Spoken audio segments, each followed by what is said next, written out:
Bem-vindos ao Grupo Marcos, eu sou o Carlos Luiz, estamos agora no nosso PodSim 105, A Compaixão dos Bebês, que é mais um episódio da nossa série Compaixão e Caridade.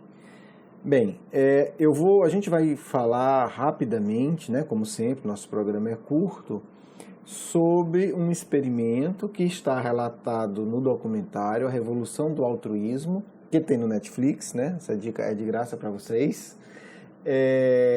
Que vai falar, né? A gente já falou um pouco de outros experimentos, vai falar um pouco das pesquisas científicas e algumas histórias de vida que mostram que a compaixão, a bondade é algo inato na natureza humana.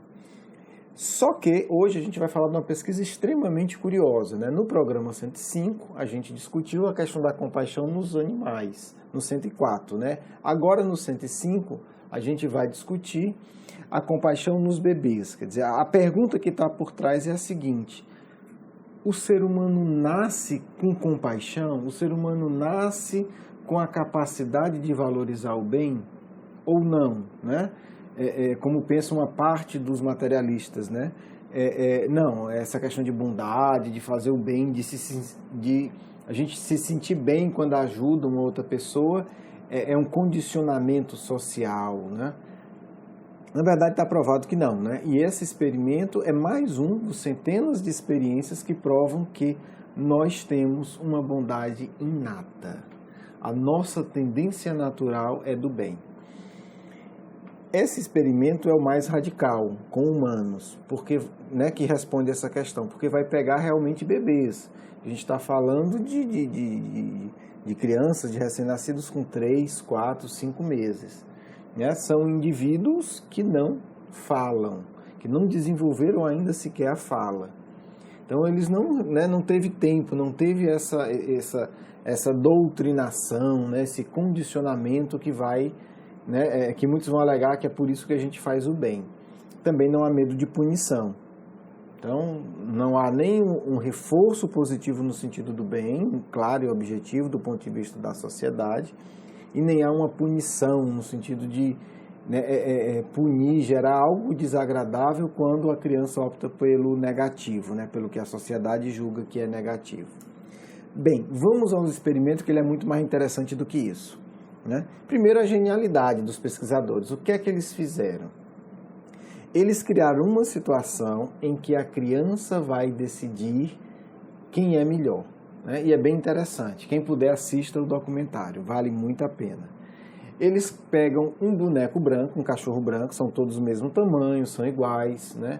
É uma pesquisa científica bem feita. Então, eu não vou entrar nos detalhes, né, da metodologia.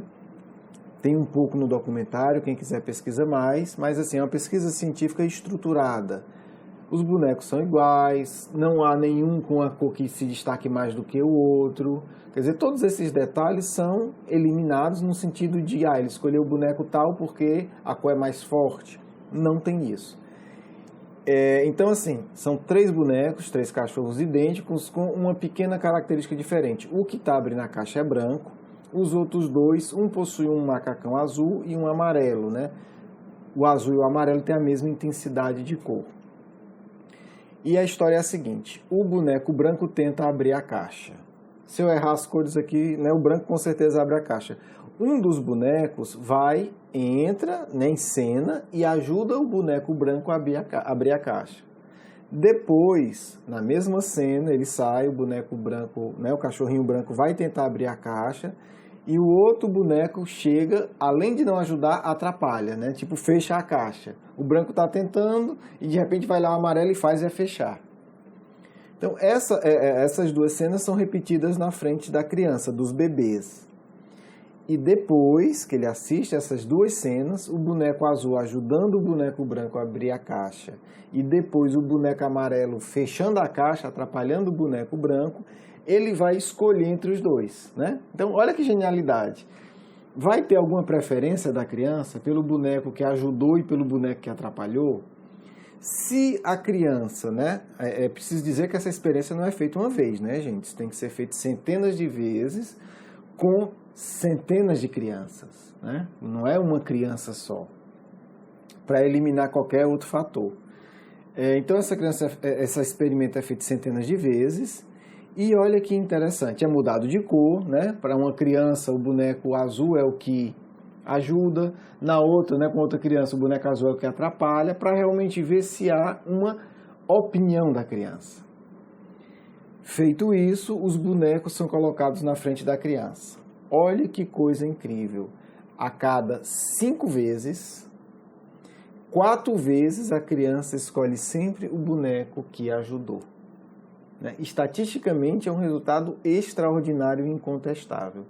Porque se para a criança, ou para as crianças, né, a gente está falando aqui, né, das crianças que representam a infância humana, se para, né, o recém-nascido, se para o bebê de 3, 4, 5 meses fosse indiferente, né, o cachorrinho que ajuda e o cachorrinho que atrapalha, a escolha seria aleatória. E quando você faz uma escolha aleatória com centenas de casos, a tendência é ficar meio a meio.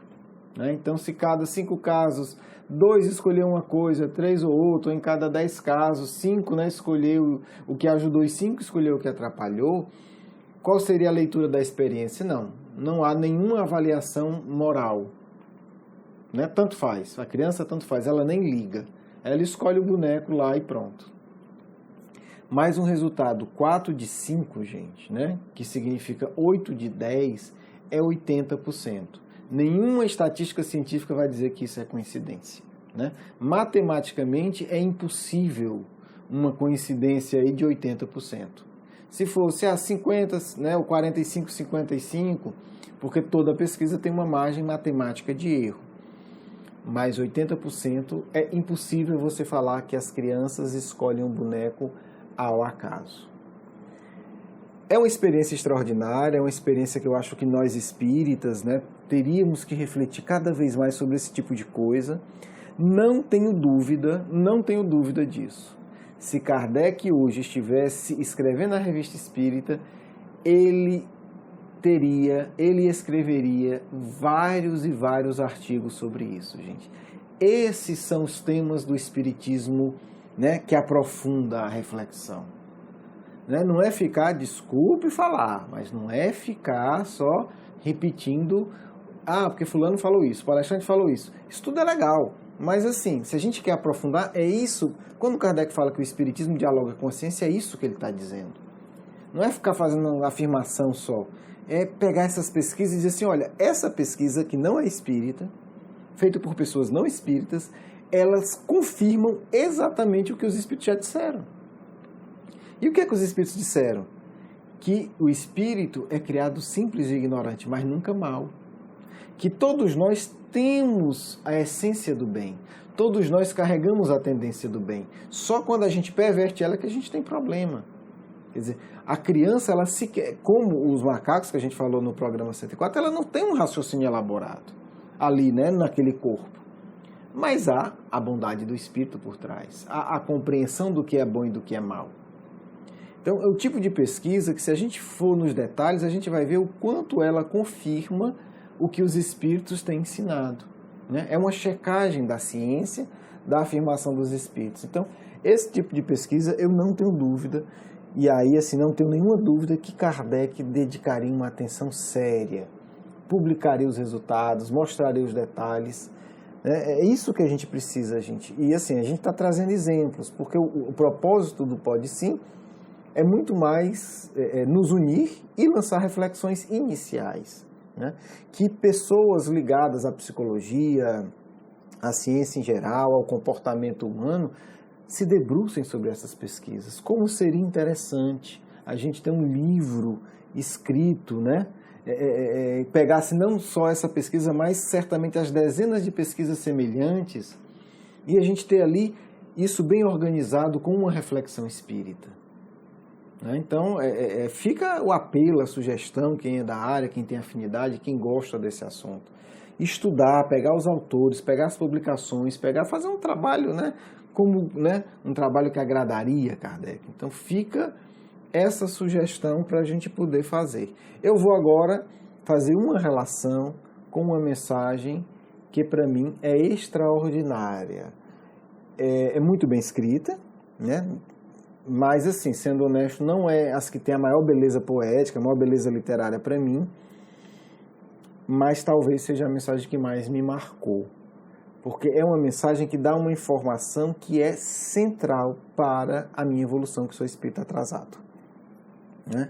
É uma informação central. Eu digo, meu Deus, se o Evangelho segundo o Espiritismo não tivesse essa informação, para mim, ele seria muito menos útil, em termos de suporte teórico e de orientação. É a única, assim, uma mensagem que não pode tirar do Evangelho segundo o Espiritismo, para mim, seria essa. O Evangelho segundo o Espiritismo não teria a grandeza que tem. Eu posso ter lido e passado batido, como se diz, mas para mim, aqui se destaca que dessa informação que eu tenha em consciência só essa mensagem. A mensagem se intitula Piedade. E aí vamos entender, gente. Piedade aqui a gente pode trocar por compaixão sem nenhum problema, tá certo? Né? Compaixão hoje é uma palavra mais próxima da nossa cultura atual. Na época de Kardec, piedade, por toda a definição aqui dela, é a mesma coisa. Eu não vou entrar nessa reflexão porque não é esse o objetivo. Com certeza, essa mensagem voltará em outros programas, né? Talvez um programa dedicado a ela, porque ela merece.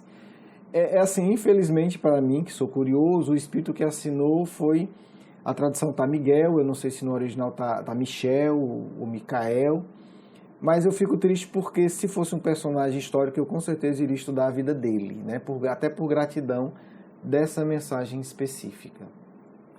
Foi recebida em Bordeaux, então possivelmente não foi na presença nem de Kardec, mas Kardec a validou. Mas, enfim, são outros assuntos, né? O que é que eu quero destacar desta mensagem? Primeiro, esse ponto, né, a gente pode ler aqui com toda honestidade a piedade ou a compaixão. E aí, assim, ele vai falar que a piedade ou a compaixão é a virtude que mais vos aproxima dos anjos, é a irmã da caridade que vos conduz a Deus. Muito bonito, até aqui para mim não me deu nada prático. Não me deu nada prático. Eu vou ler só a definição para dizer que é a mesma coisa que compaixão. Aí ele continua dizendo, deixai o que o vosso coração se enterneça, se emocione, ante o espetáculo das misérias e do sofrimento dos vossos semelhantes. Então, o que é que a gente está falando aqui, gente? A gente está falando de empatia, que é a base da compaixão, que é isso daqui. Quer dizer, empatia é a capacidade de você se colocar no lugar do outro. Compaixão é a capacidade de sentir o que o outro sente. Então, é compaixão, né? Está fundamentada aí a minha definição, a minha tese. O que mais me interessa? Vamos lá. Porque aí, assim, é a coisa prática. Ok, espírito atrasado, eu sou. Já assinei termo de confissão, não tem problema nenhum, não vai ter polêmica sobre isso. Como espírito atrasado, né, meus dois grandes problemas se chamam orgulho e egoísmo. E eu confesso que um dia eu abri ao acaso essa mensagem quando eu estava pensando isso. Tá bom, tudo bem, eu sou, né, já dei o primeiro passo que é importantíssimo, eu assumo com honestidade a minha situação de atraso espiritual, não é técnica de exposição, nem de palestra, assumo, é isso. Ok, e agora? O que é que eu tenho que fazer? Porque a gente não evolui combatendo. Combater é muito simples, é muito elementar, não resolve. Não adianta só eu combater o meu orgulho, não adianta só eu segurar meu egoísmo. Obviamente eu tenho que estar consciente dele. A pergunta é, o que é que eu faço?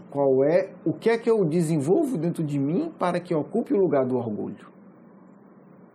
O que é que eu faço do ponto de vista prático?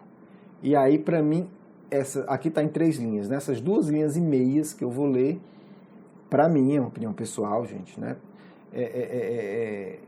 Eu não ia dizer vale o Evangelho segundo o Espiritismo, que é exagero, mas assim, vale muito. Né? Talvez seja um dos ensinos espíritas mais importantes para a minha existência. Que é o seguinte, o sentimento mais apropriado a fazer que progridais, domando em vós o egoísmo e o orgulho, aí já me interessou muito, aquele que dispõe em vossa alma a humildade. Eu digo, Nossa Senhora, eu quero esse negócio aí, porque vai resolver tudo, né? Resolve o egoísmo, o orgulho e ensina humildade. A humildade, a beneficência e ao amor ao próximo. Se a pessoa diz isso para mim, eu pergunto quanto é, eu faço qualquer negócio. Me dá a resposta. Que sentimento é esse? E aí a mensagem dá isso de graça, gente. É a piedade. É a chave da evolução para você que é espírito atrasado igual a mim. Para você que não é, perdoe a empolgação, mas para mim eu encontrei um tesouro. A piedade, a compaixão é o sentimento que vai fazer eu superar o egoísmo e o meu orgulho. E vai trazer de uma forma honesta e poderosa dentro de mim a humildade, a beneficência e o amor ao próximo. E aí no final ele vai fechar dizendo o seguinte, porque depois eu vou falar disso, tem alguns tipos de meditação budista que faz realmente a técnica para você sentir o sofrimento do outro. Em outro programa a gente vai falar disso, mas olha como é que ele encerra. A piedade é o melancólico, mais celeste precursor da caridade. A primeira das virtudes, que a tem por irmã e cujos benefícios prepara e enobrece. Né? Então, a compaixão é esse sentimento profundo. E o que é a caridade? É a ação movida de plena compaixão. Né? Daí o nosso nome, compaixão e caridade. Então, a piedade ou a compaixão é o sentimento que nos faz, que nos capacita de sermos verdadeiramente caridosos. Tá certo? Bem, gente, é isso. Espero que vocês, né, tenham gostado. Para mim é um tema muito significativo e certamente depois a gente vai voltar nessa mensagem. Se alguém souber quem esse espírito, me conta. Se alguém conseguir alguma pesquisa, porque eu também não pesquisei. Talvez pesquisando a Revista Espírita, né, o Centro Espírita de Bordéus, esse espírito possa ter outras comunicações com a mesma qualidade publicadas na Revista Espírita. Se alguém quiser fazer ou souber algum livro que já fez essa pesquisa, manda, contato@grupomarcos.com.br, tá certo? Eu lhe pago em vibrações e em preces. Meus amigos, é sempre uma alegria estar com vocês, né? Reforçando que este ano de 2017 é o ano de nós começarmos a nos encontrarmos. Estamos nos organizando, passo a passo, a gente vai ter proposta de contatos mais diretos e continuado com vocês que queiram. De qualquer forma, esse contato já é de imenso valor para mim, tá certo? E posso dizer que a equipe espiritual também devota-se, né, tenazmente, abnegadamente, para que a gente consiga manter esse trabalho e que os nossos corações, né, possam ir se unindo. Um grande abraço, muita paz, uma ótima semana para vocês. Vamos para a nossa segunda parte. Meus amigos, infelizmente tivemos um problema no áudio, mas felizmente a mensagem transcrita foi salva. Então a nossa mensagem final vai ficar apenas em forma de texto. Eu peço, por favor, que vocês leiam essa mensagem. Ela foi muito interessante, eu aprendi muito com ela e acho que muitos também podem aprender. Um grande abraço, até o nosso próximo programa.